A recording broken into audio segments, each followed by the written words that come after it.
Why Nokia lost the smartphone war. Imagine being one of the most powerful phone companies in the world. Millions of people use your phones. Your brand is everywhere. Your products are trusted. And then, within just a few years, the market changes underneath you. This is the story of Nokia, and the surprising part is that Nokia didn't disappear because it couldn't make phones. It was actually very good at making phones. The problem was that the definition of a great phone was changing. For decades, Nokia built an enormous position in mobile phones. Its history goes back much further than the mobile phone era, with the company tracing its roots to Finland in 1865. Over time, Nokia reinvented itself through different industries before becoming a major telecommunications and mobile phone company. Nokia Corporation, Nokia. By the time mobile phones became mainstream, Nokia had become one of the most recognizable names in the industry. Its phones were known for durability, reliability, and long battery life. For many customers, Nokia was simply the phone brand. But then something changed. The phone stopped being just a phone. It became a computer, a camera, a music player, a web browser, a gaming device, and eventually, an entire software ecosystem.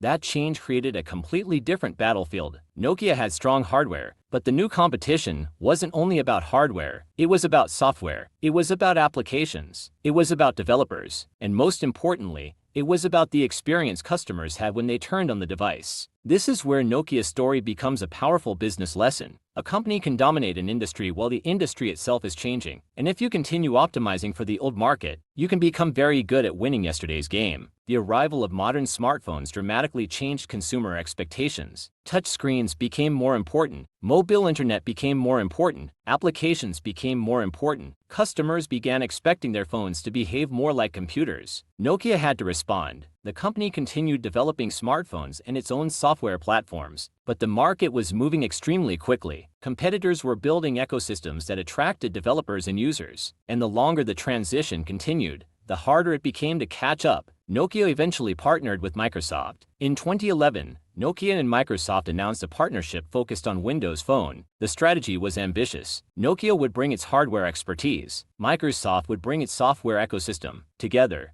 they would try to compete in the rapidly changing smartphone market. The partnership produced the Lumiere line of smartphones. There were impressive devices, but the bigger problem remained. Could the Windows Phone ecosystem attract enough customers and developers to compete with the dominant platforms? That question mattered because smartphones were no longer simply products. They were ecosystems. Think about it. A phone can be beautifully designed, but if customers can't find the applications they want, or developers don't want to build for it, the hardware alone may not be enough. And that is one of the biggest lessons from Nokia. In technology, being excellent at one part of the product may not be enough when customers are buying an entire ecosystem. The pressure continued. In September 2013, Microsoft announced an agreement to purchase substantially all of Nokia's devices and services business for a total transaction price of 5.44 billion euros in cash, subject to adjustments. Source: the transaction was completed on April 25, 2014. Nokia Corporation, Nokia, for Nokia's phone business.